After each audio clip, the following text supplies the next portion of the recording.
What if you never had to buy flowers again? Not next spring. Not ever. Because there are 5 flowers that God designed to do something most gardeners never thought possible. They drop their own seeds, rest through the winter, and rise again on their own, year after year, without you touching a thing. No replanting, no spending, no starting over. And flower number 4 on this list? One single packet quietly multiplies into hundreds of plants within just 2 seasons. Completely free. That alone is worth staying for. I'm going to walk you through all 5, what they are, how they work, and exactly how to get started. Let's get into it. The first flower on this list is calendula. Some people call it pot marigold. And if you've never grown it, you're leaving one of the most generous plants in creation sitting on the table. Calendula blooms from spring all the way through fall. Orange, yellow, warm and bold. It lights up a garden like it was placed there on purpose. And here's what makes it special. Every single flower produces dozens of curved seeds. They fall to the ground on their own, when the time is right. Come spring, new plants push up through the soil without you doing a single thing. No coaxing, no replanting. Just the same faithful cycle, season after season. And calendula doesn't ask for much either. Poor soil, part shade. It handles it all. The only thing you need to do is resist deadheading everything at the end of the season. Leave some flowers on the plant. Let them mature. Let them fall. And let nature do what God designed it to do. But if calendula is generous, the next flower is in a completely different league. Before we continue, if you're the kind of person who'd rather work smarter in the garden than harder, you're in the right place. Hit that subscribe button right now so you never miss what we share here. And drop a comment below. Tell me where in the world you're watching from. Because just like these flowers come back no matter the season, good gardeners show up no matter where they're planted. The next flower is Cosmos. And this one surprises a lot of gardeners the first time they see what it can do. Cosmos is tall, airy, beautiful, pink, white, magenta, swaying gently in the breeze like it has nowhere to be and all the time in the world. But underneath that gentle appearance is one of the most productive self-seeders you'll ever grow. The flowers produce seeds that drop and fall and lie quietly in the soil all winter long. Then spring comes, and Cosmos wakes up, seedlings push through the ground fast, and within 60 to 70 days, you've got a full garden of flowers again. From nothing. From seeds you didn't even plant. Buy 1 packet this year. By the second season, Cosmos will be filling corners of your garden you forgot about. It thrives in poor soil, handles drought, practically ignores neglect, and pollinators absolutely love it. Just stop deadheading by late summer. Let the seed heads form. Let them turn brown. Let them fall. Then step back and trust the process.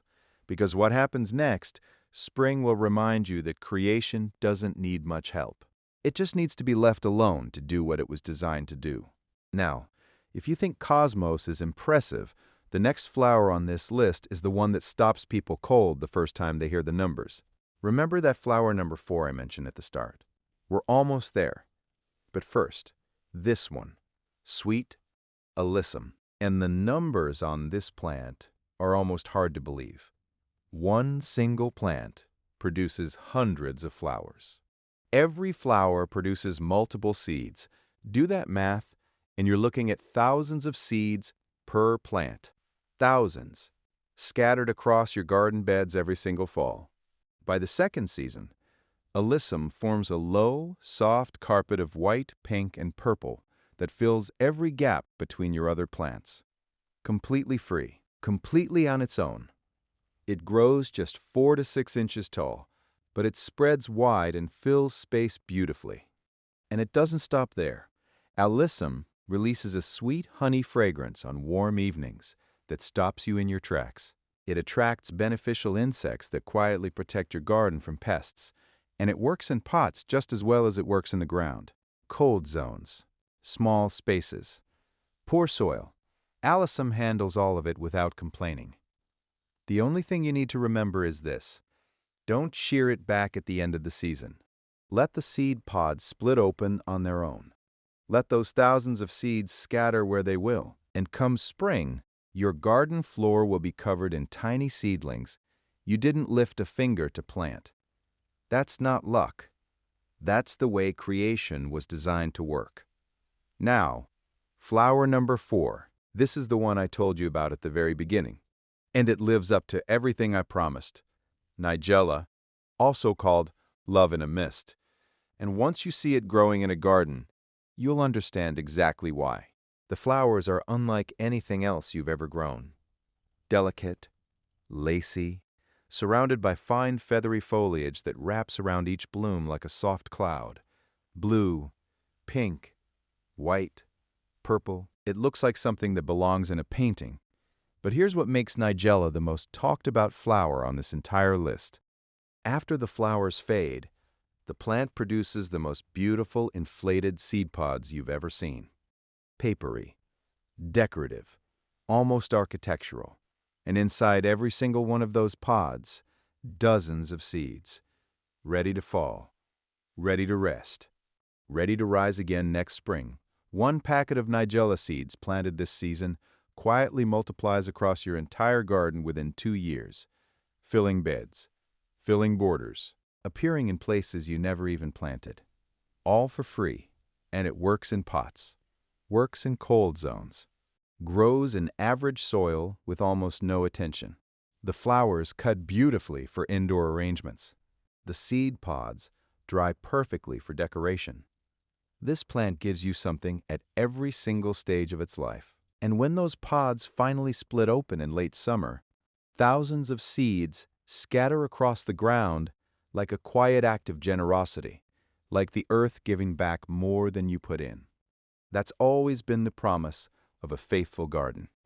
You sow once, and the harvest keeps coming. Now, there's one more flower left on this list, and a lot of gardeners overlook it completely. But old-time homesteaders knew exactly what it was worth. Plant 5, bachelor's buttons, cornflower. The last flower on this list is bachelor's buttons, also called cornflower. And this one has been growing in American gardens for centuries. Old homesteaders grew it. Grandmothers grew it. Farmers grew it along fence lines and field edges, without thinking twice. Because once it's in your soil, it never really leaves. The flowers are a deep, striking blue that almost doesn't look real. Pink, purple, white. But that blue variety, there's nothing else like it in a garden.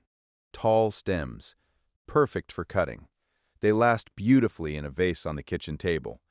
And bachelor's buttons, seeds are generous, almost beyond reason.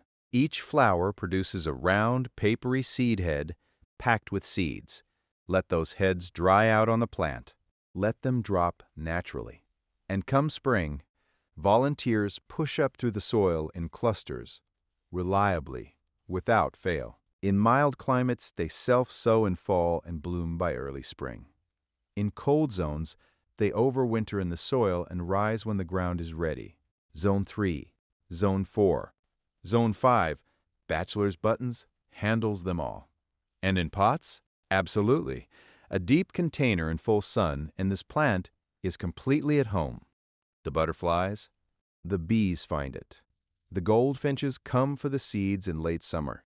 Your garden becomes a living ecosystem, giving and receiving, season after season, all from one planting. That's the beauty of working with what God already designed.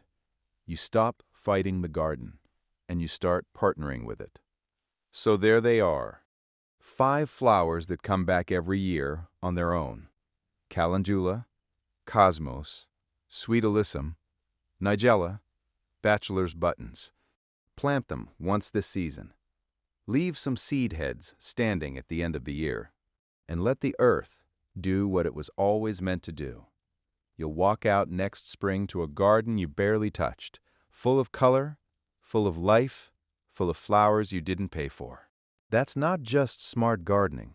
That's living in sync with the way creation works. Now before you go, drop a comment below and tell me where you're gardening from. Are you working with a small yard? A few containers on a patio? A full homestead? I read every single comment, and I genuinely love hearing from this community. If this video gave you something useful, hit that like button. It helps more people find this channel. And if you haven't subscribed to Garden-Amore yet, hit that button now and ring the bell. Because next week I'm going to show you something that blew my mind when I first discovered it. A simple, ancient planting method that quietly doubles your harvest without extra space, extra water, or extra work. You don't want to miss that one. I'll see you in the next video.